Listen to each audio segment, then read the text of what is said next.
Biology का वो जो रीढ़ का हड्डी है ना, डायग्राम ही है। जैसे चौथा पॉइंट आता है रिकॉल सिस्टम। क्या आप क्लास 10th के बायोलॉजी पढ़ते हैं और भूल जाते हैं? तो भैया ऐसा क्यों हो रहा है? आइए आज इसी चीज का सॉल्यूशन लेके आए हैं कि आप पढ़ते हैं, आप अच्छे से याद करते हैं, लेकिन क्या वो भूल जाते हैं। ऐसा क्यों हो रहा है भैया? तो ये आपका ब्रेन कमजोर नहीं है, बल्कि आपके पढ़ने के तरीके में दिक्कत है। भैया क्या दिक्कत है कि आप क्या करते हैं, सबसे पहले कि सिर्फ उसको पढ़ते हैं। क्या कर रहे हैं? किसी भी टॉपिक को सिर्फ पढ़ रहे हैं, उसको समझने का कोशिश नहीं करते। उसको आप क्या कीजिए, समझने का कोशिश कैसे कीजिएगा? जैसे कि मान लीजिए डाइजेशन पढ़ते हैं भैया, तो डाइजेशन में आप उसको समझने की कोशिश कीजिए कि कैसे उसको चबाए होंगे, वो कहाँ गया होगा, किस जगह गया, वहां पे क्या हुआ होगा। अपने आप से क्वेश्चन कीजिए।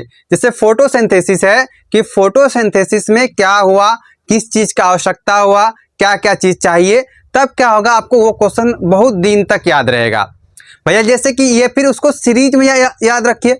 जैसे पोषण, पोषण का मतलब क्या होता है? खाना। खाना के बाद क्या होगा? उसका पाचन होगा। पाचन के बाद क्या होगा? अवशोषण होगा। अवशोषण के बाद क्या होता है उसका कि बॉडी में ऊर्जा बनेगा और जो वेस्ट मटेरियल है बाहर निकल जाएगा। तो भैया क्या आपको पूरा पैराग्राफ याद करना पड़ा? सिर्फ क्या कुछ पॉइंट याद किए और याद रह गया। दूसरा कि डायग्राम को इग्नोर नहीं कीजिए। अगर भैया बायोलॉजी में डायग्राम को इग्नोर कीजिएगा तब तो दिक्कत वाला बात हो जाएगा। डायग्राम को मोस्ट इंपोर्टेंट रखना है, बीच में सेंटर पे रखना है। और बायोलॉजी का वो जो रीढ़ का हड्डी है ना, डायग्राम ही है। जैसे क्या हार्ट हो गया, नेफ्रॉन्स हुआ, ये फिर उसको बोलते हैं डाइजेस्टिव सिस्टम हो गया। तो ये सारा चीज जो है डायग्राम से ही क्लियर होगा। अगर सिर्फ आप पढ़ते रह जाओ, उससे कुछ नहीं होने वाला है।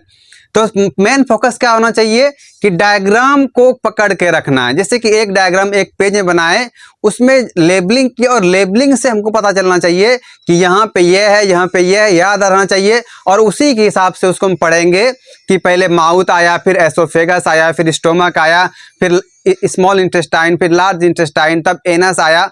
तो ये क्या हुआ कि एक सीरीज में वो याद रह जाएगा। दूसरा ये हुआ। तीसरा जो है वो हमारा क्या है कि हर टॉपिक को, जितना टॉपिक है सबको क्या करना है कि एक टॉपिक को एक पेज पे लिखिए। क्या कीजिएगा? एक टॉपिक को एक पेज भी लिखिए। ऐसा नहीं, हम लोग क्या करते हैं कि एक पेज लिए, उसमें 5 ठो 6 ठो क्वेश्चन घुसा दिए हैं। ऐसा नहीं करना। आपको क्या करना है कि जैसे हार्ट लिए या फिर रेस्पिरेशन लिए, कोई भी टॉपिक लो, उस टॉपिक को सिर्फ और सिर्फ एक पेज में लिखो। उससे होगा क्या कि एक पेज में लिखोगे तो आपको साफ साफ बड़ा बड़ा दिखेगा, साथ ही साथ उसका डायग्राम जो है उसी पेज में आ जाएगा। तो आपको याद करने में क्या अच्छा लगेगा और पढ़ने में बिल्कुल आसानी। और जब पढ़ने में आसानी होगा भैया, समझने में भी क्या होगा? आसानी होगा। चौथा पॉइंट आता है रिकॉल सिस्टम। रिकॉल सिस्टम में क्या करोगे कि जैसे पढ़े, एक बार पढ़े, याद किए, अब क्या करो, अपने आप उसको पढ़ के देखो। उसको क्या करोगे? पढ़ के देखो कहाँ भूल रहे हैं, फिर से उसको रिकॉल करो। और पांचवा पॉइंट जो है, जो मोस्ट इंपॉर्टेंट है, वो क्या है कि पढ़ने का तरीका, के किस हिसाब से पढ़ें।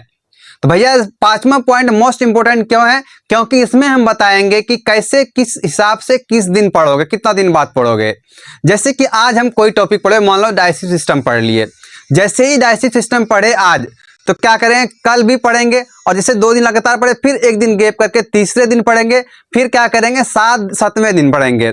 इससे क्या होगा कि आपका जो रेगुलर जब पढ़ोगे तो वो आपके ब्रेन में बैठ जाता है, जिससे कि आपको वो बहुत दिन तक याद रहेगा। भैया याद करना नहीं है,